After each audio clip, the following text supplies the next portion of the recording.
Hi everyone, welcome back to my YouTube channel. ये हमारी second video है from the testing in React JS series. पहली video में मैंने आपको एक थ्योरी करवाई थी जिसमें मैंने आपको एक्सप्लेन किया था टेस्टिंग हम डेवलपर्स क्यों करते हैं, किस लिए इम्पॉर्टेंट है। एक वॉक थ्रू दिया था मैंने आपको कोड का भी। अब हम आगे चलते हैं। इस एग्जाम्पल में मैं क्रिएट रिएक्ट ऐप यूज़ कर रही हूँ, तो मैंने सिर्फ अभी उसे इंस्टॉल किया है, नोड मॉड्यूल्स को इंस्टॉल किया है और बाकी सारा जो कोड है उसमें कोई चेंज नहीं किया है। तो ये हमारा बॉयलर प्लेट कोड है।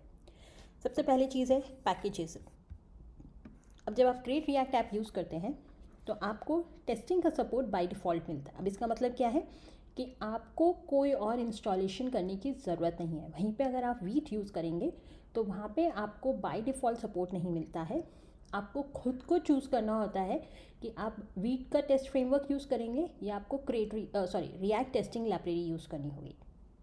अभी मैं शुरू कर रही हूँ क्रिएट रिएक्ट ऐप से, क्योंकि इसमें हमें बाय डिफ़ॉल्ट सपोर्ट मिलता है। बाद में मैं एक वीडियो बनाऊँगी जिसमें अगर आप वीट यूज़ कर रहे हैं तो उसमें आप कैसे इंस्टॉलेशन कर सकते हैं। ठीक है, तो अगर मुझे आपको इसकी समरी देनी हो तो हमारे पास दो ऑप्शंस हैं। पहला है क्रिएट रिएक्ट ऐप। इसके साथ आपको रिएक्ट टेस्टिंग लाइब्रेरी का सपोर्ट मिलता है। दूसरा है अगर आप वीट यूज़ करते हैं उसमें आपको कुछ भी बाय डिफ़ॉल्ट नहीं मिलता है इंस्टॉल हुआ। तो आपके पास इसमें भी दो ऑप्शंस होते हैं। पहला होता है आपका वीट का टेस्ट फ्रेमवर्क आप यूज़ कर सकते हैं, या दूसरा होता है आप रिएक्ट टेस्टिंग लाइब्रेरी को भी यूज़ कर सकते हैं। तो यहाँ पे मैं लिख देती हूँ RTL मतलब है रिएक्ट टेस्टिंग लाइब्रेरी। ठीक है, तो ये होता है आपके ऑप्शंस। अभी हम क्रिएट रिएक्ट आपको देख रहे हैं। तो जैसे ही आपने इंस्टॉल किया, आप अगर अपने पैकेज में आएंगे तो ऊपर ये तीन पैकेजेस आपको दिखेंगे टेस्टिंग लाइब्रेरी से, जेस्टॉम, रिएक्ट, यूज़र इवेंट। इनका क्या यूज़ होता है उसको समझते हैं।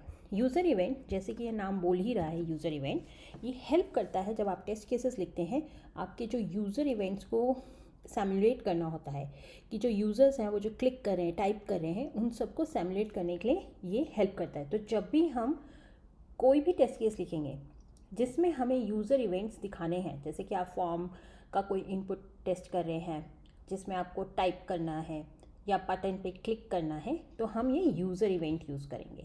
ठीक है, उसके बाद आपके पास आता है टेस्टिंग लाइब्रेरी रिएक्ट, ये जो आपका सेकेंड है यहाँ पे। इसका काम होता है, ये क्या करता है, ये आपका जो रिएक्ट डॉम होता है, ये जो यूज़ करता है, ये रिएक्ट डॉम को यूज़ करता है सो दैट जो आपका कॉम्पोनेंट है उसको रेंडर हो सके। और इंटरनली ये एक डॉम लाइब्रेरी को भी यूज़ करता है। उस डॉम लाइब्रेरी का फ़ायदा क्या होता है, वो आपको हेल्प करता है जो आपको एलिमेंट्स ढूंढने होते हैं जिनके साथ आपको इंटरेक्ट करना होता है, तो उस पर तो वो इंटरनली यूज़ करता है। आपको वो यहाँ पे डॉम लाइब्रेरी दिखेगी नहीं, वो इंटरनली यूज़ हो रही है। ठीक है, अब आपके पास ये है जेस्टॉम। अब जेस्टॉम का काम क्या होता है, जेस्टॉम का काम क्या होता है कि ये एक ब्राउज़र को सैमुलेट करता है। जब भी आपका टेस्ट केसेस रन होंगे तो क्या होगा कि आपके जो टेस्ट केसेस है वो एक नोड इन्वायरमेंट में रन होंगे जहाँ पे एक ब्राउज़र का इन्वायरमेंट बनाया जाएगा और वहाँ पे आपके टेस्ट केसेस रन होंगे और वहाँ पे आपका कंपोनेंट रेंडर होगा। और ये किसकी रिस्पॉन्सिबिलिटी होती है, ये होती है जेस्टॉम की। और इसके अलावा हम जेस्ट भी यूज़ कर रहे हैं अंडर द हुड। वो जेस्ट का काम क्या है, जो हमने पहली वीडियो में डिस्कस किया था, ये हमें हेल्प करेगा हमारे टेस्ट को रन। तो ये टेस्ट रनर भी है यहाँ पे हमारे टेस्ट को रन करने के लिए, रिजल्ट्स को रिपोर्ट करने के लिए, और जो हमें मैचेस चाहिए वो सब कुछ ये हमें हेल्प करेगा। तो ये जो हमारी तीन लाइब्रेरीज़ हैं ये क्रिएट रिएक्ट ऐप के साथ आपको मिलती हैं और इसके थ्रू हम अपना सारा टेस्टिंग का करते हैं। ठीक है, अब उसके बाद हम आते हैं स्क्रिप्ट्स में।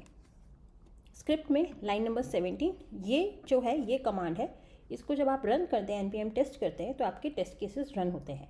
लेकिन कैसे पता चलता है कि कौन से टेस्ट केसेस को रन करना होता है, तो होता क्या है कि हमारे जो जस्ट होता है वो देखता है दो से तीन चीज़ें देखता है।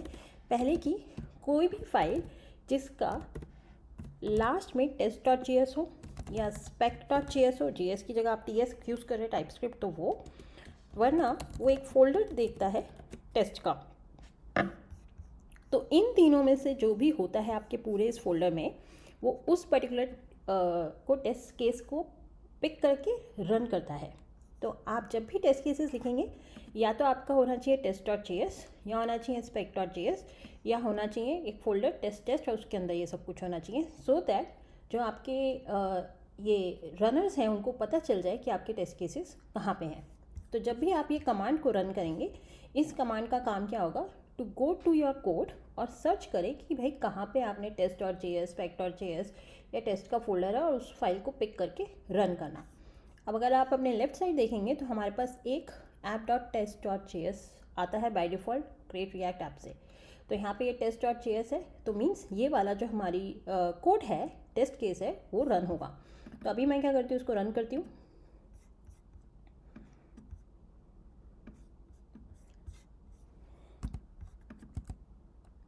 अगर आप यहाँ पे देखेंगे तो आपका ग्रीन में लिखा हुआ है पास app.test.js। कौन सा टेस्ट केस है, रेंडर्स लर्न रिएक्ट लिंक। कितना टाइम लगा, 15 मिली सेकेंड लगे। कितने टेस्ट स्वीट्स हैं, एक है। टेस्ट कितना है, एक। स्नैपशॉट 0। टाइम कितना लिया, 0। थोड़ा इस पर टाइम स्पेंड करते हैं समझने के लिए यहाँ पे हो क्या रहा है, क्योंकि ये बहुत हेल्पफुल है। जैसे जैसे आपका टेस्ट केसेस बढ़ेंगे, आपको डीबगिंग और समझने में ये चीज़ें बहुत हेल्प करेंगी। पास का मतलब ऑब्वियसली कि आपका पास हो जाएगा, ये फेल होगा तो यहाँ पे आपका रेड कलर का फेल आ जाएगा। ये हमारा टेस्ट स्वीट का मतलब है कि एक टेस्ट स्वीट जिसके अंदर n number of test cases हो सकते हैं। तो यहाँ पे हमारा टेस्ट स्वीट जो है वो है app.test.js। उसके अंदर हमारा टेस्ट केस है रेंडर्स लर्न रिएक्ट लिंक। तो अभी हमारे पास सिर्फ एक है, तो ये रन हो रहा है और जो टाइम लिया जा रहा है वो है इतना। टाइम इसलिए इम्पॉर्टेंट है कि कई बार क्या होता है, आपके टेस्ट केसेस इतना टाइम ले लेते हैं रन होने में कि आपको आपकी जो बिल्ड हो रही होती है, या अगर आप पाइपलाइंस में अपने टेस्ट केसेस रन कर रहे हैं, वो काफ़ी टाइम ले लेते हैं। तो ये जो टाइम आपके हर टेस्ट केस के साथ आ रहा है, जो टोटल आ रहा है, ये काफ़ी इम्पॉर्टेंट है यहाँ पे। ठीक है, अब हम अपना टेस्ट केस देखते हैं यहाँ पे क्या हो रहा है। अगर आप यहाँ पे देखेंगे, पहली लाइन रेंडर स्क्रीन कहाँ से आ रहा है, टेस्टिंग लाइब्रेरी रिएक्ट से। ये मैंने लास्ट वीडियो में भी समझाया था, रेंडर का जॉब है कंपोनेंट को रेंडर करना। क्योंकि होगा क्या, जब ये आपका टेस्ट केस रन होगा तो एक नोड इन्वायरमेंट में आपका एक ब्राउज़र को सिमुलेट किया जाएगा और उसमें जिस भी कंपोनेंट को आपको टेस्ट करना है वो कंपोनेंट वहाँ पे रेंडर किया जाएगा। तो इस रेंडर का वो काम है। ठीक है, स्क्रीन का मतलब है कि जब वो कंपोनेंट रेंडर हो चुका है, उस डॉम से इंटरेक्ट करने के लिए हम स्क्रीन को यूज़ करते हैं। तो ये दो मेथड्स का ये काम है।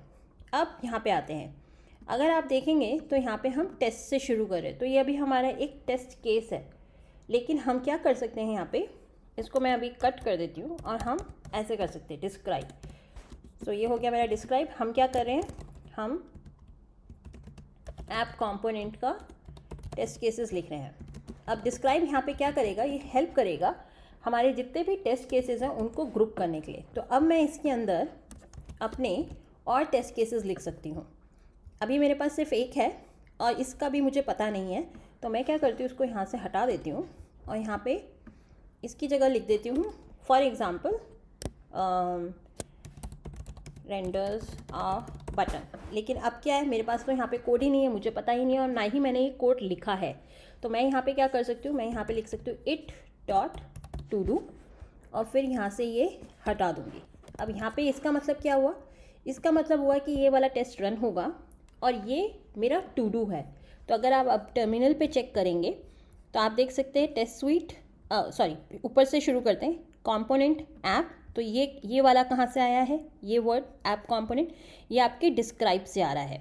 तो अब डिस्क्राइब क्या हेल्प कर रहा है आपको, आपके जो टेस्ट केसेस हैं मोर देन वन, उनको ग्रुप करने में हेल्प कर रहा है। अभी ये बहुत छोटा सा एग्जांपल, जैसे जैसे आप टेस्ट केसेस लिखेंगे और आपके टेस्ट केसेस बढ़ेंगे, तब ये आपको पता चलेगा कि कितना हेल्पफुल है। फिर उसके बाद जो पहला है वो है रेंडर्स लर्न रिएक्ट लिंक, जो हमने पहले भी देखा था। लेकिन अगर आप दूसरा वाला देखेंगे तो वहाँ पे एक पेंसिल का आइकन आ रहा है और कलर डिफरेंट है, क्योंकि ये टू डू है और यहाँ पे वो बोल भी रहे हैं to do renders a button. तो हम यहाँ पे क्या कर रहे हैं, हम अपने डिफरेंट टेस्ट केसेस क्रिएट कर रहे हैं सो दैट हम इन सबको ग्रुप कर सकें। अब यहाँ पे हमने लिखा है it.todo और यहाँ पे हमारा टेस्ट है, इसकी जगह मैं it लिख देती हूँ, तो आप देखेंगे तब भी चलेगा, तो इसमें कोई डिफरेंस नहीं है। अगर मैं चाहती हूँ कि इसको स्किप कर दो तो हम स्किप भी कर सकते हैं। अब आप देख सकते हैं टेस्ट स्वीट एक पास हुआ है, लेकिन हमने 1 स्किप किया और 1 टू डू किया है और स्किप में भी अगेन आपका आइकन चेंज हो चुका है। अगर आप चाहते हो कि सिर्फ यही रन हो, अभी तो खैर हमारे पास टू डू है सॉरी, अभी हमारे पास सिर्फ टू डू है, लेकिन अगर आप देखोगे तो अब ये टू डू वाला आइकन नहीं हो रहा है, क्योंकि हमारे टेस्ट केस में क्या हुआ है, सिर्फ हमने इसको रन किया, इसको हमने करा ही नहीं, तो ये भी हमारा स्किप हो गया है। तो आप describe, test, it, only, skip, to do, ये इम्पॉर्टेंट है आपको जब आप अपने टेस्ट केसेस लिख रहे हैं। कई बार आप जब हम टीडी करेंगे तो ये टू डू काफ़ी काम आएगा। अगर आप डीबगिंग कर रहे हैं और आपको सिर्फ एक पर्टिकुलर टेस्ट केस रन करना है, उस पर आप ओनली कर सकते हैं। अगर आपको कोई पर्टिकुलर स्किप करना है तो आप उसमें स्किप कर सकते हैं। तो इस तरीके से आप अपने टेस्ट केसेस को जो लिखते हैं, डिस्क्राइब, इट, टेस्ट, स्किप, ऐसे यूज़ कर सकते हैं। आई होप ये वीडियो आपके लिए हेल्पफुल थी। नेक्स्ट वीडियो में हम क्या करेंगे, नेक्स्ट वीडियो में हम अपना एक कंपोनेंट बिल्ड करेंगे, उस कंपोनेंट को हम टीडीडी के थ्रू करेंगे और हम अपना एक्चुअल कोड लिखना शुरू करेंगे। Thank you so much. One request, I am trying कि इस ईयर एंड तक मैं 1000 सब्सक्राइबर क्रॉस कर जाऊँ। I am already at 780। I need your help and support, so please share with your friends in your company, request them to subscribe so that हम मेरा ये जो कंटेंट है ये ज़्यादा से ज़्यादा डेवलपर्स को रीच आउट करे। Thank you so much.